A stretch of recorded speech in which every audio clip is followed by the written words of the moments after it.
Hello everyone, welcome to Woodstock Prod. I'm Woodstock, and today we'll be discussing my latest hyperfixation, Cloverworks and Wit Studios' Spy X Family, from the manga of the same name by the one and only Tatsuya Endo. I finished this series not long before I started Frieren Beyond Journey's End, and I loved it right away. I knew I wanted to do a video about it, but I couldn't find the muse for it, but I figured I'm a little behind this year on videos, so slotting it in between my videos about SpongeBob might be a good place to start. After all, what better way to get ready for Thanksgiving than a series all about political intrigue, family, and horrific violence? Let's get started. Spy X Family follows Agent Twilight, a spy for the Westeros government, who after his latest daring adventure is tasked with infiltrating the inner circle of Donovan Desmond, the former Prime Minister of Westeros' neighbor and greatest geopolitical rival, Ostania, as well as the head of the country's ruling party. Twilight's mission parameters are quite simple: adopt a child and enroll them in the school of Donovan's youngest son, and have these two kids become friends, and then use that connection to kneel your way into Donovan's space so you can find out whatever information you need to find out about him. Twilight then takes up the code name Lloyd Forger and adopts a young orphan girl named Anya, who, unbeknownst to him, as a result of experiments on behalf of the Ostanian government, can read people's minds. She learns her would-be father's occupation and lies about her age to encourage him to adopt her, specifically because she thinks being adopted by a spy sounds like the coolest thing in the whole frickin' world. The admissions office for the Desmond boys' school has a small bias in favor of children from married couples, though, so Twilight decides to try his luck finding a woman to pose as his wife. With some minor manipulation from Anya thanks to her mind-reading powers, Twilight eventually marries a local Ostanian woman named Yor, a normal office worker for Berlin City Hall by day, and an assassin for an organization known only as the Garden, a private group operating on orders from unknown figures within the Ostanian government, who are tasked with eliminating traitors. None of this is known to Twilight, who only sees Yor as an ordinary woman. Yor herself only sees Lloyd as a kind man who wants to take care of his daughter after having just lost his wife, and knows nothing of his true identity as Twilight, and who only chose to marry Lloyd because of her fears of being assumed a spy herself, because she's in her late 20s and unmarried. Anya knows about both of them, though, and chose to set them up because she thinks having a spy for a dad and an assassin for a mom are the coolest things in the whole world. The series then follows the exploits of the Forger family as Twilight tries to navigate the ordinary challenges of fatherhood and the extraordinary challenges of spy work, while trying very hard to make sure these two worlds don't overlap, despite the former only existing because of the latter. Yor as well does her best to navigate being a working mother, while also trying to protect her new family from her double life. And Anya herself is struggling in school academically and socially because she needs to form a friendship with Donovan's son and to actually pass her classes so she can keep hanging out with that kid, but at the same time, she's a 4-year-old doing classes for a 6-year-old, so it's not too easy, but it's also very entertaining. Pros. The voice acting is terrific across the board, understandably so. These cats are all long-time professionals who combined probably have well over 100 years of experience in dubbing anime. Alex Organ as Lloyd/Twilight is very good at switching back and forth between a warm husband and caring father and a cold, professional spy whose only concern is finishing the mission.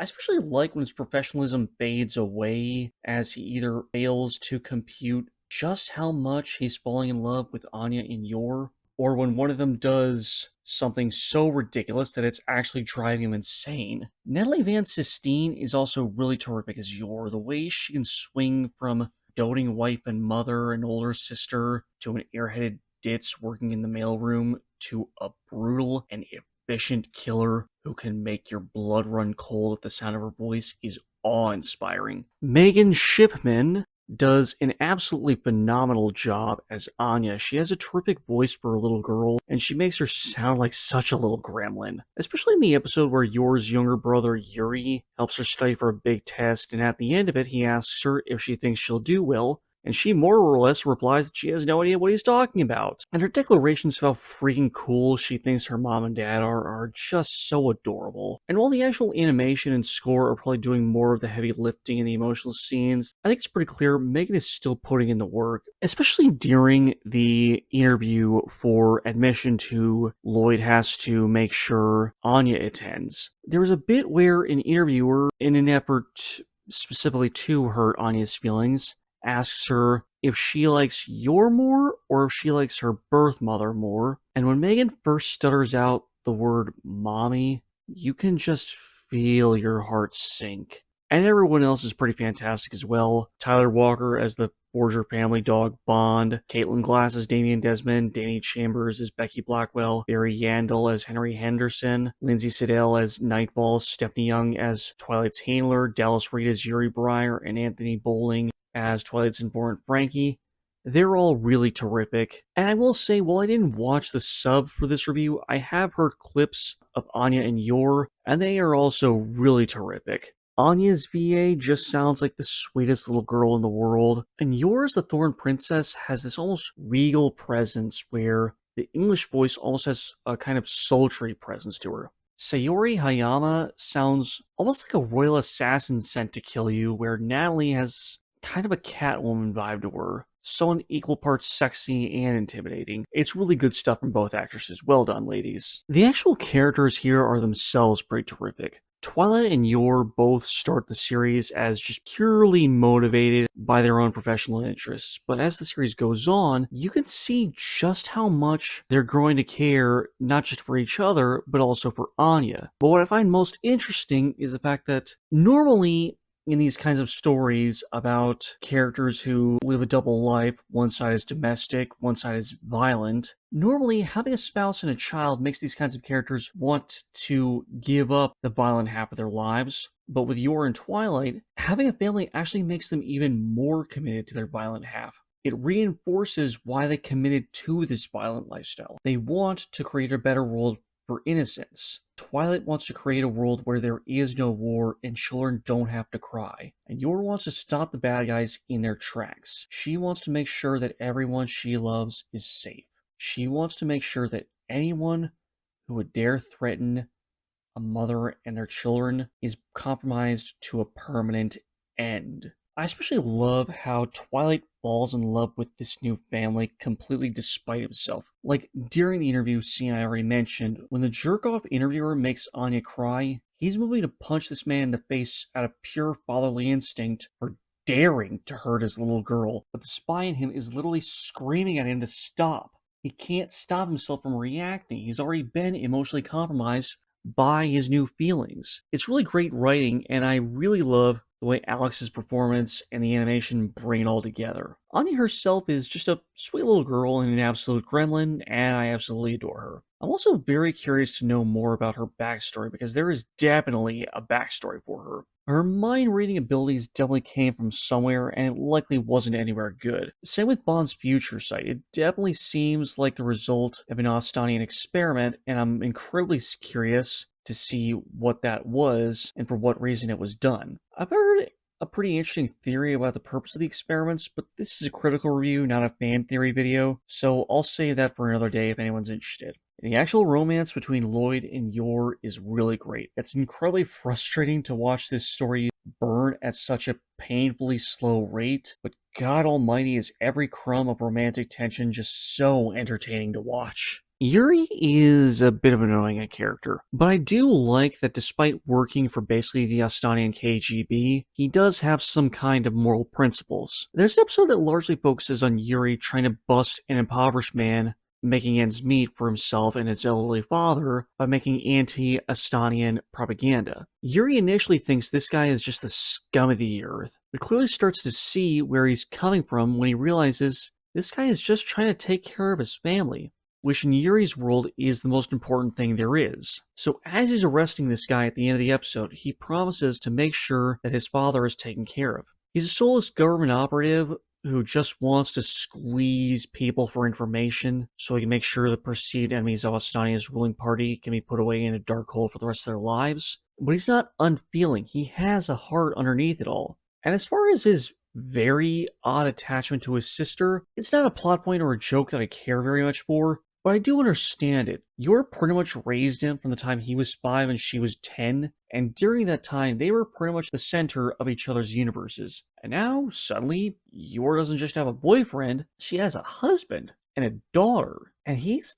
not super comfortable with his precious older sister having a brand new family that he knows nothing about. But really, he's not comfortable with the idea of his precious mother having a new family. Imagine you decide to check in on your mom once you finally got your feet underneath you at a new job, and you find out she suddenly has a brand new family, and she didn't tell you anything about them. And then you consider that his and yours actual parents both died when they were very young, so this poor guy likely has attachment issues out the wazoo. I don't really enjoy Yuri's presence in this series. I think the joke about him being so fixated on Yor can be a bit tedious, but I can't deny that he's actually a really good character. I really love Twilight's handler, Sylvia Sherwood. She's a pretty reasonable woman in general, but what I really love is her big scene in episode 14 when she completely changes gears from decent boss to cold-blooded killer. For context,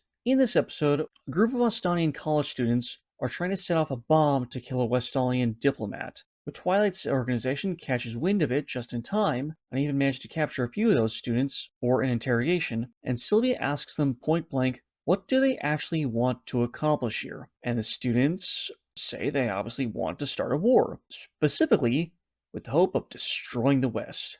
And Sylvia openly mocks them for being so stupid, and asks them, what do you kids actually know about war? And recounts some of the dirty deeds she had to do when she fought in the last war between Astani and Westalis, and some of the horrific sights she witnessed at its start. She asks if these kids have ever killed a person before, or if they've ever watched their families be crushed to death by a crumbling building because of a bomb, or if they've ever been so hungry that they ate the bark off of a tree, or even resorted to cooking the flesh of their enemies. That is what happens in war. War is the denial of humanity. Your humanity and the humanity of your enemies. A desire for war is obviously foolish, and she knows that because she's lived it. And that's why she works in intelligence gathering, so she can stop the wars before they happen. So who the hell cares about a few dead terrorists along the way? Bond is the goodest boy, and Frankie is pretty darn funny. No significant thoughts on either character, but I like them, and I'm glad they're in this story. The action in this series is all killer and no filler. You're drunkenly attacking Lloyd in episode 5, Yor's epic battle with the other assassins during the cruise ship arc, Twilight's fight with the Estonian operatives in episode 1, lots of great stuff. And yet despite all the killer action sequences, this series is also freaking hilarious. Like, say, you're passing out in the middle of that fight with Lloyd, because she's just that dang drunk. There's also Anya trying and failing to hide from Lloyd in episode 1. Anya playing dodgeball at school and having the chance to make some epic shot against a big kid and then failing epically, or basically anytime Anya makes that smug face of hers. This show is just packed to the brim with great comedy, and I love it. And then you get into the music. There's the killer score by composer Nowhere, but there's also the opening and ending themes for this series that are just so much dang fun.